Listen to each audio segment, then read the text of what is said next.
This is my 2026 Tesla Model Y Juniper dual motor, long range, or all-wheel drive as some are calling it. Now on the market they have a different variant. It is a long range single motor. So which one should you get and which features are different? I'm going to help you decide in this video, and we're going to go over all the differences, the features, the price points, the whole thing. So stick around. It's understandable anytime a new version of a car comes on the market that there's going to be some questions. What are the differences? What should my money be well spent on? And what needs are going to be suited towards me, the buyer? So now that there's a single motor long range edition out there, there are definitely some differences. We're going to go over some of those. Actually, we're going to go over all of them because there's actually not too many as in years past. In years past, the single motor variant of a Tesla usually had a lower sound system, no subwoofer, as well as no carpeted floor mats and some other things that you didn't get in the higher variant Teslas. Now, those differences are a little bit less, making your decision a little bit harder. So it all depends on what your needs are, maybe what environments you're driving in, and overall, financially, which one you should get. So let's hop inside the car, fire up the browser, and take a look at the differences. We interrupt this video to remind you, don't forget to hit the like button on this video. It means the world to me and takes just seconds out of your day. Oh, also, subscribe to the channel if you haven't done so already. All right, I figured we'd do this inside an actual Tesla Model Y Juniper. We're going to see how the browser actually performs, because I know in past versions of Teslas with the older processors and all that sort of thing, it was a little sluggish. So I actually want to kind of test that out at the same time as showing you the differences between the Tesla Model Y Juniper long-range dual motor as opposed to the Tesla Model Y Juniper long-range single motor. Notice they both have the words long range in them, and that's kind of the interesting point here. Let's go take a look. All right, so let's pull up the browser. I've already got it on the buying page here. So we can see right here on this page, we could already see some of the differences. The long-range rear-wheel drive is, these are the specs. So 357 miles EPA, 125 miles an hour top speed, and a 5.4 second 0 to 60. Let's pop over here to the all-wheel drive, which is the car we're sitting in. And we've got the same top speed.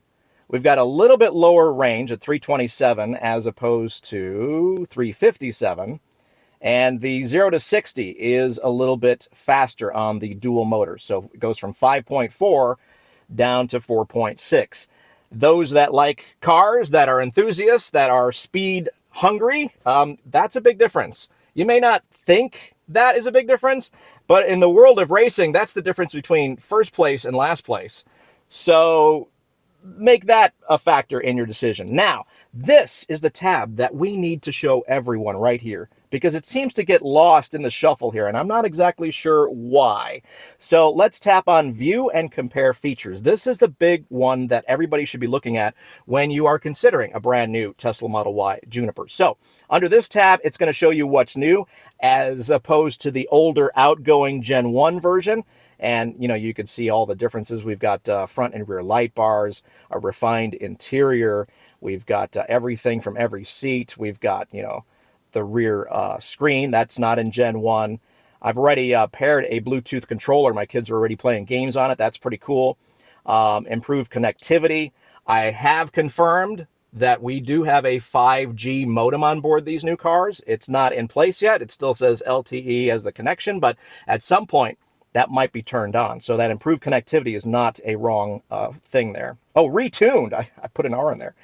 So yeah, it's definitely smoother, quieter, comfortable, all that kind of stuff. I can confirm that that is definitely a thing. Invisible speakers, I don't know about that. You can see the speakers right there. It's more integrated, let's put it that way. Acoustic glass definitely keeps the noise out. It is like a bank vault in here now compared to Gen 1. I'm not saying it's comparing it to a Mercedes or BMW or anything like that, but it's definitely quieter inside. Now, this is the tab that you need to tap right here. Compare Model Y. This is where all the juicy stuff is, and you're going to be able to weigh the two different models. So here we go. We've got the price points: long-range rear-wheel drive, long-range all-wheel drive. So that's single motor, dual motor. And we can see the range here, 357 as opposed to 327.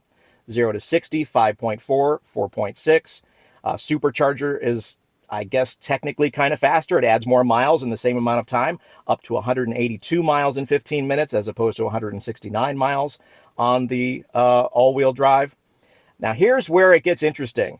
Included with all trims, in the past, the single motor variant Tesla used to have a lesser experience.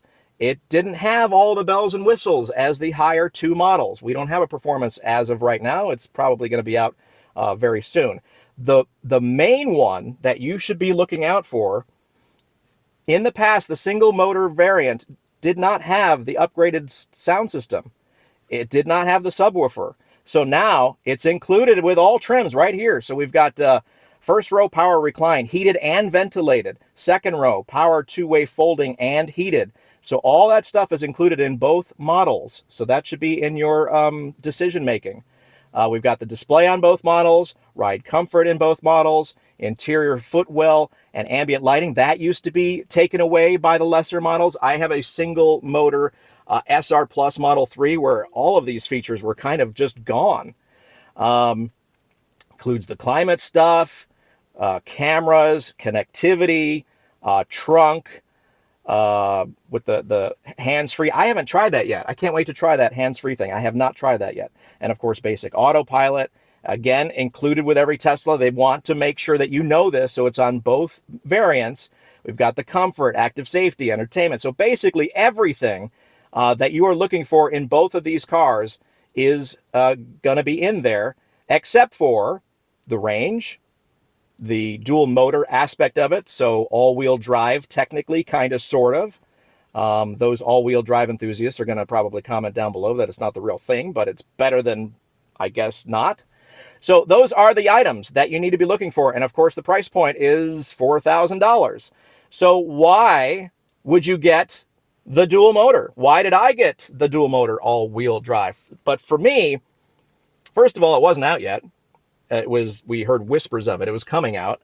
So I really didn't have a choice. That's the one I wanted. But I was going to get this one no matter what. We visit the snow often enough to where I feel more comfortable having the dual motor. But I get it. People drove with a single motor and rear wheel drive before that in the snow. So anyway, that's just an added layer. I am a speed freak. I want the fastest available. Obviously, the performance isn't out yet, but I wanted the car now. So I'm getting the 4.6 seconds. That's something that I wanted. So for the range, people might say, oh, I've got to have the most range possible. I've been driving electric cars for 11 years, and that's just not the case. The car will now outlast me because the people in the car need to go to the bathroom. They want snacks. They're hungry. They want a break. They want to walk around. Usually on road trips, on our previous Tesla Model Y, we haven't taken this one out yet. The car still was fine on battery charge when the humans needed to stop. So, you know, having a longer, bigger range, definitely good in winter months, for instance, because that range is not what you're going to get in the winter. That's for sure. So for my buying aspect, I definitely didn't mind that extra 30 miles or whatever it is. It's, 30 miles difference. That doesn't bother me. Also, where I live, there's superchargers everywhere. I could stop for 5 minutes and add a ton of miles and not even think about it.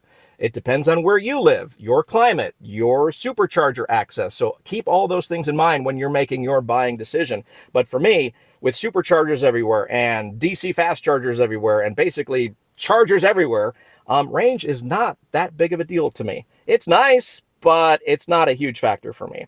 The supercharging is kind of interesting to me. I would like faster supercharging, but that's not wildly different for me.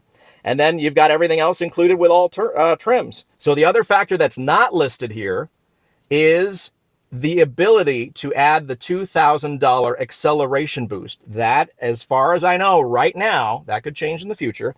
It's never been added to a single motor variant before, but as of right now, that is a feature you can add. A $2,000 upgrade adds acceleration boost to the dual motor. You can't get that for the single motor.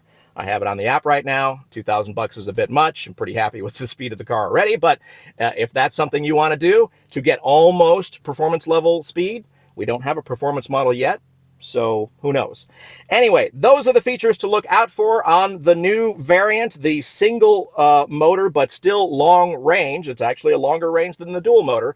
So those are the features that you are getting. The other wild card, and those that are delivering a single motor right now, please chime in down in the comments, because I don't know. I posed this question a couple days ago on Facebook and then again this morning, and nobody seems to want to answer me. I don't know about the carpeted floor mats on the single motor. It is coming with the dual motor. I, of course, ripped them out on day one because they're crap. But that's besides the point. I don't know if they're coming with the single motor. So that'd be another difference there in terms of single versus dual. So which one do you think you're going to get? I mean, $4,000, more range. You just don't get the other motor, and a couple other things. So what version are you about to pull the trigger on and get? Single motor, long range, dual motor, long range. The choice is yours. Let me know what you are thinking down in the comments, and I'd love to hear from you. As always, don't forget to hit the like button on this video. It helps the channel tremendously. It takes seconds out of your day and means the world to us as well. So thanks again for watching another video, and I'll see you next time.